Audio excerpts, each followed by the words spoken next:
না, উনি তো এটাও বলেছেন যে ছোটখাটো বিষয়গুলোকে উনি ওভারলুক করতে চান, বড় কোনো বিষয় হলে অভিযোগ করবেন। আমার মনে হয় যে নির্বাচনের ক্ষেত্রে বাংলাদেশের ইতিহাসে বা বাংলাদেশের নির্বাচনের ঐতিহ্যে এরকম সাময়িকভাবে ভোট গ্রহণ স্থগিত থাকা এবং পুনরায় চালু হওয়া এই ব্যাপারে নতুন কোনো সংস্কৃতি না, সুতরাং এটি উল্লেখ করবার মতো কোনো বিষয় বলে আমরা মনে করি। তবে আমি তো অ্যাড করছি, আমরা কিন্তু একটু আগে যে কনফারেন্সটা করেছিলাম বিকালে সেখানে বলেছি কুমিল্লার মুরাদনগর, নোয়াখালী, হাতিয়া এবং বেশ কিছু জায়গায় অনেক অসঙ্গতি রয়েছে, সেগুলো নিয়ে আমরা পরে বিস্তারিত আলোচনা করবো। সামগ্রিকভাবে 300 আসন এবং 43,000 কেন্দ্র থেকে প্রাপ্ত পূর্ণাঙ্গ তথ্যের উপর ভিত্তি করে। আপনারা অভিযোগ করলেন যে এর আগেও মৃত ব্যক্তিরা ভোট দিচ্ছে, এরকম অভিযোগ ছিল, এবারও আপনারা বললেন যে মৃত ব্যক্তিরা ভোট দিচ্ছে। এটা বিষয়ে সুনির্দিষ্ট কোনো তথ্য আপনাদের কাছে আছে? সুনির্দিষ্ট তথ্য, যেহেতু আপনারা অভিযোগ করছেন না, এই ব্যাপারে অভিযোগটা আমাদের কাছে এসেছে। সেই অভিযোগটা আপনারা যদি জানতে চান তাহলে আমরা এই ব্যাপারে নির্দিষ্ট যে তথ্যটি আছে সেটা আপনাদেরকে পরে সরবরাহ করবো। আপনারা এখানে বলতে পারেন যেহেতু অভিযোগটা আপনাদের কাছে সরাসরি আসছে এবং আপনারা অভিযোগটা উপস্থাপন করেছেন। না, আমরা এই অভিযোগের ব্যাপারটি যেটি আছে, অভিযোগ তো অভিযোগই, কোনো অভিযোগের সত্যতাকে প্রমাণ করার আগে তো একেবারে জোর দেওয়া করা সেটা বলা যায় না। আমরা একটা দায়িত্ববান রাজনৈতিক দল হিসেবে আমরা মনে করি যে আমরা যে কোনো কথাই বলবো সেই কথার ভেতরে যেন বস্তুনিষ্ঠতা থাকে।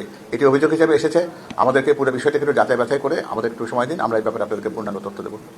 জামাত বলছে তারাও আইন শৃঙ্খলা রক্ষাকারী বাহিনীকে ধন্যবাদ জানিয়েছে, ভোট সুষ্ঠু হয়েছে এটা বলেছে, আপনারা বলছেন ভোট সুষ্ঠু হয়েছে, তো ওনারাও কাউন্টিং এর বিষয়ে আশঙ্কা প্রকাশ করছে, আপনারাও কাউন্টিং এর বিষয়ে আশঙ্কা প্রকাশ করছেন। সেক্ষেত্রে এটি কোনো শেষ পর্যন্ত রেজাল্টে কোনো প্রভাব পড়বে না আসলে? হ্যাঁ, খুবই গুরুত্বপূর্ণ একটি প্রশ্ন, কারণ আমার মনে হয় যে দিন শেষে ভোটাররা যে ভোটটা দিয়েছেন সেটি গণনায় তার প্রতিফলন দেখা। একটা ভোটার জনগণ হিসেবে তাদের যেমন প্রত্যাশা, একটা রাজনৈতিক দল হিসেবে আমরা এই নির্বাচনের প্রতিদ্বন্দ্বিতায় ছিলাম। আমাদেরও তো মাঠ পর্যায়ে কিছু পর্যালোচনা আছে এবং সেখান থেকে আমাদের একটা সুস্পষ্ট ধারণা আছে যে আমাদের নির্বাচনের প্রত্যাশিত ফলাফল কোনটি।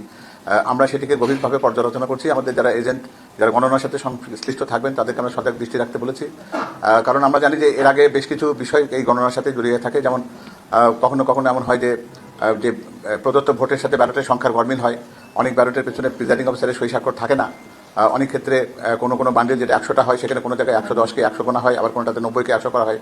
আবার গণনার সময় সেই জায়গায় কোনো দেখা যায় যে কোনো একটা বিশেষ প্রতীকের ভেতরে অন্য একটা প্রতীককে ঢুকিয়ে দেওয়া হয়।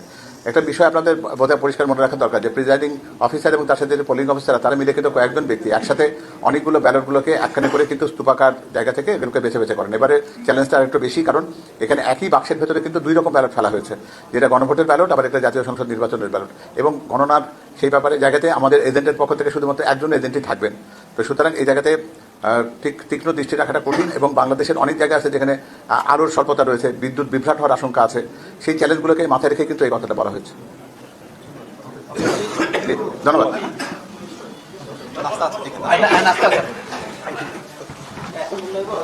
আপনাদের জন্য